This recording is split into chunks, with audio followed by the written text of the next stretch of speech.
आज की ताजा खबरों के इस अपडेट में बात करेंगे देश भर की तमाम बड़ी और काम की खबरों की, इसके अलावा व्यापार जगत और टेक्नोलॉजी से जुड़ी आज की बड़ी खबरों की। इसके अलावा व्हाट्सएप का इस्तेमाल करने वाले लोगों के लिए एक जरूरी महत्वपूर्ण खबर निकल कर सामने बताएंगे आपको आगे इस अपडेट में। इसके अलावा सरकारी कर्मचारियों के लिए बड़ी खुशखबरी, खत्म हुआ एनपीएस पुरानी पेंशन योजना लागू करने के आदेश हुए हैं जारी। क्या है ये पूरी बड़ी खबर बताएंगे आपको आगे इस अपडेट में। इसके अलावा महंगाई से राहत को लेकर बड़ी खबर, अब घर बनाना हुआ है आसान, सस्ती हुए सीमेंट और स्टील के दाम भी हुए धड़ाम। इस खबर को भी जानेंगे पूरे विस्तार से। इसके अलावा राशन कार्ड रखने वाले लोगों के लिए भी आज एक जरूरी महत्वपूर्ण खबर निकल के सामने बताएंगे आपको आगे इस अपडेट में।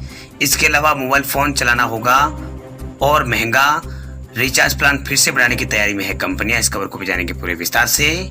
इसके अलावा कुछ एजुकेशनल और जॉब रिलेटेड कुछ महत्वपूर्ण और बड़ी खबरें हैं, बताएंगे आपको एक एक करके इस अपडेट में। साथ ही आज की तमाम बड़ी और काम की पूरी 20 खबरों की बात करेंगे आगे इस अपडेट में। बात करते हैं आज की पहली बड़ी खबर की, तो व्हाट्सएप पर आ रहा है बहुत ही काम का फीचर, ग्रुप ऐड होने पर पता चल जाएगी ये अहम जानकारी। व्हाट्सएप कई सारे फीचर्स पर काम कर रहा है। पता चला है कि इंस्टेंट मैसेजिंग ऐप व्हाट्सएप एक ऐसे फीचर पर काम कर रहा है जिससे ग्रुप में एक्टिव मेंबर्स को उस ग्रुप में मौजूदा जो पुराने ग्राहक है, पुराने मेंबर्स दिखाई देंगे जिन्होंने पहले किसी न किसी वजह से ग्रुप को छोड़ दिया या फिर ग्रुप का हिस्सा नहीं है। वही इस फीचर्स को मैसेजिंग ऐप के एंड्रॉइड वर्जन बीटा 2.2202.4 पर सपोर्ट यहाँ पर किया गया है। हालांकि ये वर्जन गूगल प्ले स्टोर पर मौजूद है, लेकिन फीचर को सबके लिए अवेलेबल नहीं किया गया है, बल्कि ये अभी सिर्फ कुछ इंटरनल यूजर्स को ही यहाँ पर इस्तेमाल के लिए दिया गया है। इसके अलावा हाल में ही इससे जुड़ा एक फीचर सामने आया था जिसमें पता चला कि अगर यूजर्स किसी ग्रुप से एग्जिट करते हैं तो बाकी जो मेंबर्स है ग्रुप को, उनको नोटिफिकेशन नहीं मिलेगा, केवल ग्रुप एडमिन को ही यहाँ पर इसका नोटिफिकेशन मिलेगा। चलिए बात करते हैं अगली खबर की, तो सिम कार्ड पर आया है नया नियम, नया सिम नहीं खरीद सकेंगे ये कस्टमर, सरकार ने बदल दिए है नियम। अगर आप भी नया सिम लेना चाहते हैं तो पहले ये खबर आपके लिए जानना बहुत ही जरूरी है। दरअसल सरकार ने सिम कार्ड को लेकर नियमों में बदलाव कर दिया है। इसके तहत अब कुछ कस्टमर्स के लिए नया सिम लेना और भी आसान हो गया है, लेकिन कुछ कस्टमर्स के लिए अब नया सिम लेना बड़ी चुनौती भी यहाँ पर बन गई है। दरअसल अब कस्टमर नए सिम के लिए ऑनलाइन अप्लाई कर सकते हैं और जो सिम कार्ड है वो उनके घर तक यहाँ पर आ जाएगा। वह सरकार ने सिम के लिए नियमों में बदलाव कर दिया है। अब 18 साल से कम उम्र के कस्टमर्स को कंपनी नया सिम नहीं बेच सकती। वह 18 साल से ऊपर तक की उम्र के कस्टमर नई सिम के लिए आधार या फिर डिजी लॉकर में यहाँ पर रजिस्टर्ड किसी भी डॉक्यूमेंट से यहाँ पर खुद को वेरीफाई यहाँ पर कर सकते हैं। बता दें आपको कि डीओटी ने ये कदम 15 सितंबर को कैबिनेट द्वारा अप्रूव टेलीकॉम रिफॉर्म्स का हिस्सा है, जिसमें सरकार की ओर से कहा गया है कि जिसमें केवाईसी है वो सिर्फ ₹1 में होगी। इसके अलावा किन किन यूजर्स को नई सिम नहीं मिलेगी, तो उनको बता दें कि टेलीकॉम डिपार्टमेंट के नए नियमों के मुताबिक कंपनी अब 18 साल से कम उम्र के यूजर्स को सिम कार्ड नहीं देगी। इसके अलावा अगर कोई शख्स मानसिक रूप से बीमार है तो उसे भी नया सिम कार्ड नहीं दिया जाएगा। इसके अलावा ऐसे नियमों का उल्लंघन करते हुए अगर पकड़ा गया तो टेलीकॉम कंपनी का दोषी माना जाएगा और जिसने सिम भेजा उनके ऊपर भी कार्रवाई यहाँ पर की जाएगी।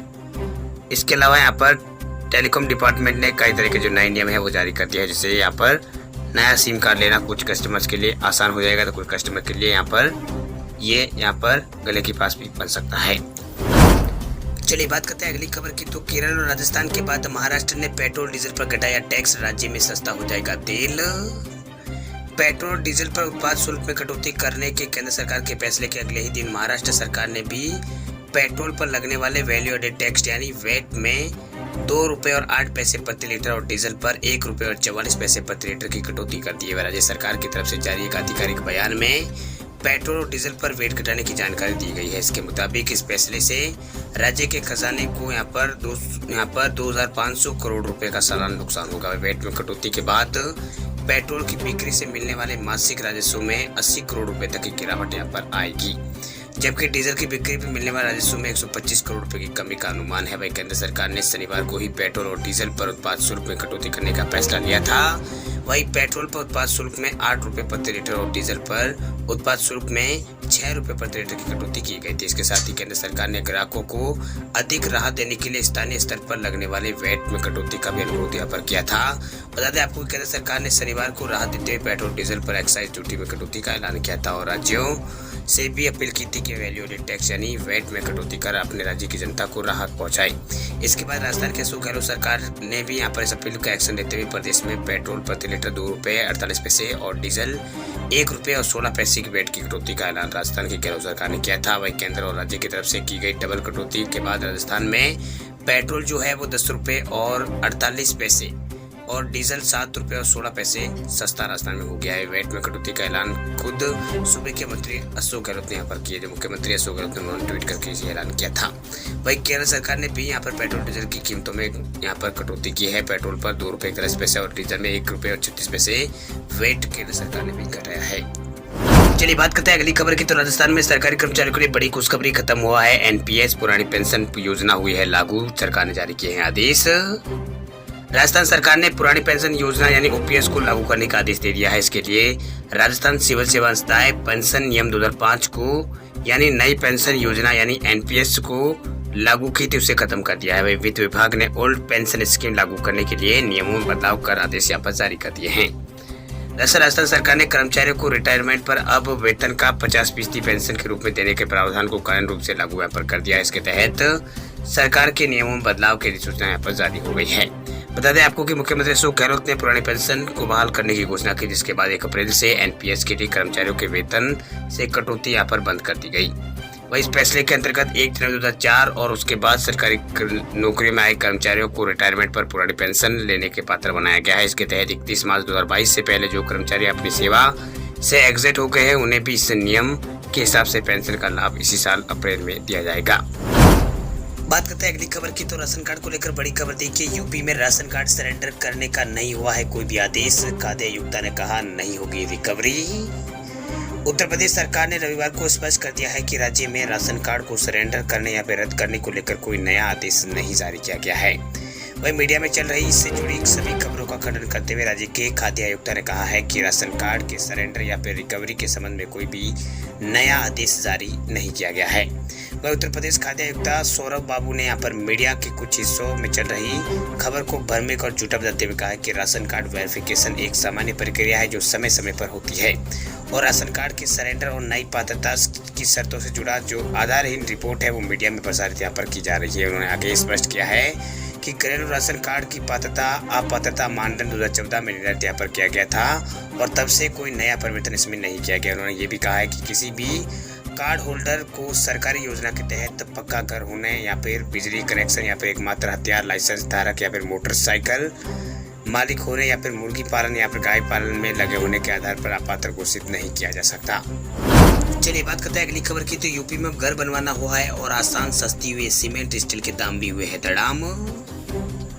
उत्तर प्रदेश वासियों के लिए अच्छी खबर। दरअसल पेट्रोल डीजल और एलपीजी गैस सिलेंडर के बाद मोदी सरकार ने स्टील और सीमेंट के रेट भी यहाँ पर कम कर दिए। लोहे और स्टील के लिए कच्चे माल और बिचौलियों पर उनकी कीमतों को कम करने के लिए सीमा शुल्क को यहाँ पर कम किया गया है। केंद्र सरकार ने कहा है कि स्टील के कुछ यहाँ पर कच्चे माल पर आयात शुल्क यहाँ पर कम किया जाएगा, कुछ इस्पात उत्पादों पर निर्यात शुल्क यहाँ पर लगाया जाएगा। इसी के साथ ये भी कहा गया है कि सरकार ने प्लास्टिक उत्पादों के लिए कच्चे माल और बिचौलियों पर सीमा शुल्क को कम करने का फैसला किया। बता दें आपको कि इस मामले में भारत की आयात निर्भरता अधिक है। वही वित्त मंत्री निर्मला सीतारमण के मुताबिक सीमेंट की कीमत कम करने के लिए लॉजिस्टिक का सहारा यहाँ पर लिया जा रहा है। वही सीमेंट की उपलब्धता को बेहतर करने के लिए मानक में अमल में यहाँ पर लाए जा रहे हैं, जिससे कीमतों में कमी आने की संभावना है। बात करते हैं अगली खबर की। तो सीनियर सिटीजन के लिए अच्छी खबर। आईसीआईसीआई बैंक ने गोल्डन ईयर एफडी स्कीम की ब्याज दरों में की है बढ़ोतरी। प्राइवेट क्षेत्र के बैंक आईसीआईसीआई बैंक ने हाल में अपनी एक खास FD scheme golden year FD scheme की ब्याज दरों में बढ़ोतरी की है। यह स्कीम खासतौर पर सीनियर सिटीजन के लिए शुरू की गई थी। वही जो नई दरें है वो 21 मई 2022 से लागू कर दी गई है। गोल्डन ईयर एफडी स्कीम में 6.35% ब्याज दिया जा रहा था, जिसे अब 6.50% कर दिया गया है। सीनियर सिटीजन एफडी स्कीम में वरिष्ठ नागरिकों को सामान्य एफडी से ज्यादा ब्याज यहाँ पर दिया था, लेकिन गोल्डन ईयर एफडी स्कीम में सीनियर सिटीजन एफडी स्कीम से ज्यादा यहाँ पर ब्याज में दिया जाता है। इसकी शुरुआत कोरोना काल के दौरान हुई थी। इस स्कीम की शुरुआत 20 मई 2020 को हुई थी। ये सिंगल एफडी स्कीम है जिसमें 2 करोड़ रुपए से कम की जमा राशि यहाँ पर की जाती है। वही गोल्डन ईयर एफडी स्कीम में आईसीआईसीआई बैंक सीनियर सिटीजन को 0.50% यानी 0.50% प्रति वर्ष मौजूदा अतिरिक्त रेट के अलावा 0.25% ज़्यादा ब्याज देता है, जिसके हिसाब से अभी 6.35% ब्याज दिया जा रहा था, जिसमें बढ़ोतरी कर 6.50% कर दिया गया है। बात करते हैं अगली खबर की, तो एयरटेल के ग्राहकों के लिए बुरी खबर, कंपनी के सीईओ ने किया है बड़ा ऐलान। बढ़ती महंगाई के बीच एयरटेल के ग्राहकों को एक और झटका लगने वाला। दरअसल एयरटेल एक बार फिर अपने प्रीपेड प्लान की कीमतों में बढ़ोतरी करने वाला है। वह कंपनी ने कीमतें बढ़ाने के पीछे एवरेज रेवेन्यू पर यूजर इसको यहाँ पर 200 रुपये सेट करने का तर्क यहाँ पर दिया है, यानी ARP जो है वो 200 रुपये सेट करने का तर्क दिया है। इसकी पुष्टि एयरटेल के सीईओ गोपाल विट्ठल ने भी यहाँ पर की है। वही प्रीपेड रेट बढ़ाने के लिए एयरटेल की पूरी तैयारी यहाँ पर है। पिछले साल भी देश की तीनों मुख्य telecom company Airtel, Vodafone idea और रिलायंस जियो ने अपने प्रीपेड रिचार्ज प्लान की कीमतों में 18 से 25% की बढ़ोतरी की थी। वही एयरटेल के मुताबिक देश के टेलीकॉम रेगुलेटर यानी ट्राई के 5G बेस्ट प्राइस से संतुष्ट यहाँ पर नहीं है। वही इकोनॉमिक्स टाइम्स की रिपोर्ट के मुताबिक सीईओ गोपाल विट्ठल का कहना है कि टेलीकॉम इंडस्ट्री ने कीमतों में भारी कमी की उम्मीद यहाँ पर थी। कीमतों को कम कर यहाँ पर जो कीमतें हैं वो कम भी हुई है, लेकिन ये कमी इस लिहाज से अपर्याप्त है। उन्होंने सब बुधवार को यहाँ पर अर्निंग कॉल के दौरान यहाँ पर ये बात उन्होंने बताई है। वही अर्निंग के बाद उन्होंने बताई है भाई देश के ऑपरेटर जो है टेलीकॉम ऑपरेटर वो ट्राई के 5G रिवर्स प्राइस की सिफारिश को लेकर कुछ नहीं है। वे कंपनियां 5G रिवर्स प्राइस को 90% तक कम करने पर जोर यहाँ पर दे रही थी, इसलिए एयरटेल ने प्रीपेड प्लान की कीमतों में बढ़ोतरी करने का फैसला किया। वे कंपनी का कहना है कि मौजूदा समय में टैरिफ दर जो है वो कम है।